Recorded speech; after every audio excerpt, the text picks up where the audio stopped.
तुझं नाव काय आणि काय सांगशील? एक माहिती समोर आलेली आहे, एका मुलीचा दुर्दैवी मृत्यू झाला शाळेमध्ये, कसं बघतोय? माझं नाव रोहित ससाने, मी राष्ट्रवादी काँग्रेस पार्टी शरदचंद्र पवार पक्षाचा जिल्हा सरचिटणीस आहे। हा प्रकार गेल्या शनिवारी असा घडला की काजल गौंड नावाची 13 वर्षीय मुलगी आहे। तर ती 10-15 मिनिट उशिरा शाळेमध्ये आल्यानंतर तिकडे शिक्षकांनी तिला बॅग घेऊन 100 उठबशा काढायला लावल्या, त्यामुळे ती मुलगी आजारी पडली। प्रथमतः तिला आस्था हॉस्पिटल फादरवाडी इथे तिला भरती करण्यात आलं। तर ते शाळेचं प्राथमिक कर्तव्य होतं की MLC दाखल करायला पाहिजे होती, पण ते शाळेने केलं नाही। तर माझा स्पष्ट आरोप आहे कुठेतरी शाळेने त्या आस्था हॉस्पिटलवर काहीतरी देवाणघेवाण केली असेल, म्हणून आस्था हॉस्पिटलने तिथे MLC दाखल केली नाही। त्यानंतर त्या मुलीची प्रकृती गंभीर झाली, त्यानंतर तिला विजयलक्ष्मी हॉस्पिटल नालासोपारा इथे दाखल करण्यात आलं।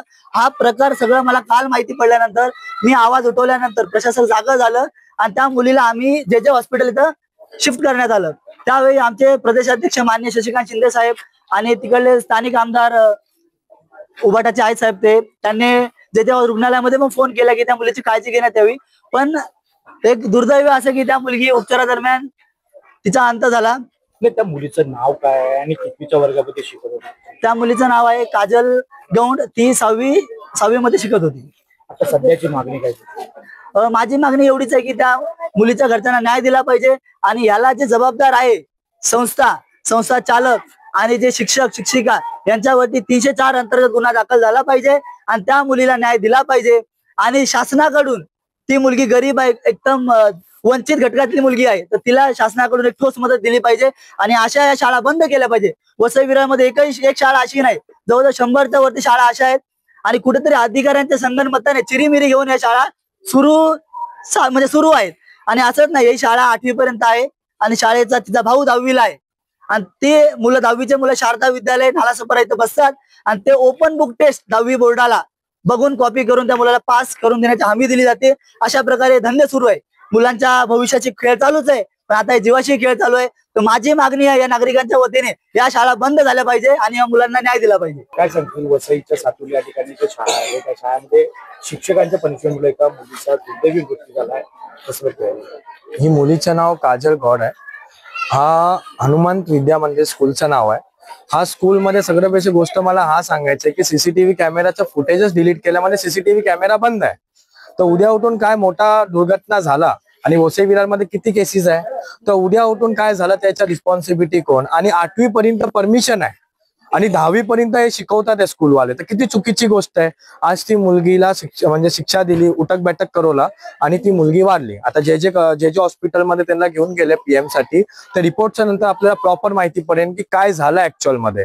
आणि एकदम म्हणजे बोलतात ना, स्कूल आपले इथले जे स्कूल अधिकारी आहे, जे कमिशनर्स आहे, त्यांना पण इथं चौकशी करायला पाहिजे की 8वी 6वीचे तुम्ही परमिशन देताय, 10वी 12वी पर्यंत चालवतात, ते याची जिम्मेदारी कोण घेणार? उद्या उठून ते पोरांचं पण तर भविष्य खराब होतोय ना यांच्यामुळे। मागणी काय असेल तुझी? आणि कसं अनुसूचित इमारतींमध्ये देखील इमारती वाचवण्याची शाळा सुरू झालेली आहे, कसं बघतोय? असं जे इलिगली जे सोसायटीज आहे या स्कूल्स आहे यांच्यावरती कारवाई व्हायलाच पाहिजे आणि ती मुलीला जस्टिस भेटायला पाहिजे। त्यासाठी आम्ही स्टँड आहे आणि एंड पर्यंत आम्ही असणार। यहाँ इस स्कूल में जो कुछ मामला सामने आया है, एक बच्ची को यहाँ ऐसा आरोप लगाया जा रहा है कि उस बच्ची को उठक बैठक करवाई गई, जिसकी वजह से उसकी तबीयत खराब हुई और कल उसकी दुर्दैवी मौत हुई है। इस मामले पर आपकी क्या रिपोर्ट है अब तक, और क्या इसमें? वालिव केंद्र में श्री हनुमंत विद्या मंदिर नामक की स्कूल है।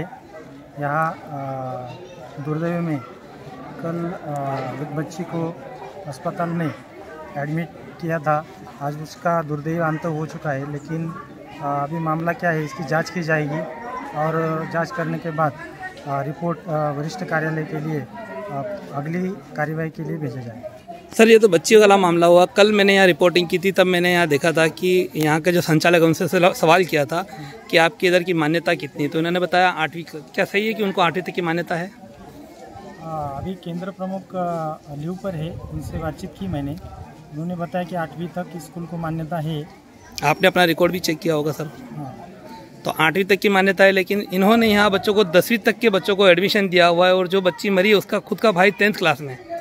तो क्या सर ऐसा पॉसिबल है जिस स्कूल को 8वीं तक की मान्यता वो बोर्ड के बच्चों को 10वीं के बच्चों को पढ़ा सकता है? क्या ये एक बड़ी खामी नहीं है? नहीं, बिल्कुल नहीं पढ़ा सकते। गवर्नमेंट की मान्यता लेना पड़ता है। अगर 9वीं-10वीं की स्कूल ये चलाते हैं तो ये इलीगल है। इनके ऊपर FRI नोटिस देंगे, FRI दर्ज करेंगे। सर ये कंस्ट्रक्शन जो है वो भी इलीगली बिल्डिंग दिख रही है, साफ तौर पर इसकी कोई OCCC नहीं होगी, ऐसा प्राइमरी नहीं, ये सब बात हम जांच करेंगे और उसके बाद में ही रिपोर्ट बनाएंगे। सर इसमें होने वाले बच्चों का जो नुकसान है, जैसा कि मैंने अभी एक खुलासा किया, 10वीं के बच्चे यहाँ पढ़ रहे हैं, कल को अगर ऐसा होता है, ये जानकारी सामने आती है कितने बच्चे 10वीं में हैं और उनको यहाँ से हटाना पड़ता है, तो ऐसे में उनको कौन एडमिशन देगा, उनके भविष्य का क्या होगा? एक सवाल ये। दूसरा सवाल ये कि मैंने कल यहाँ जब इंक्वायरी की तो इनका ऐसा कहना था कि दूसरा एक स्कूल है उनसे एफिलिएटेड होकर वो बोर्ड का फॉर्म भरवाते हैं, तो क्या वो स्कूल भी ये सही कर रहा है? इसकी जाँच होगी? नहीं कर रहा सही, ये इलीगल है। तो उस स्कूल को भी सर कार्रवाई उसके ऊपर भी की जाएगी? जो बच्चे यहाँ पढ़ के दूसरे स्कूल थे वो एडमिशन बोर्ड के थ्रू कर रहे हैं, उनका भी उन पर कार्रवाई की जाएगी? पहले जांच करेंगे क्या बात है और उसके बाद ही रिपोर्ट बनाएंगे।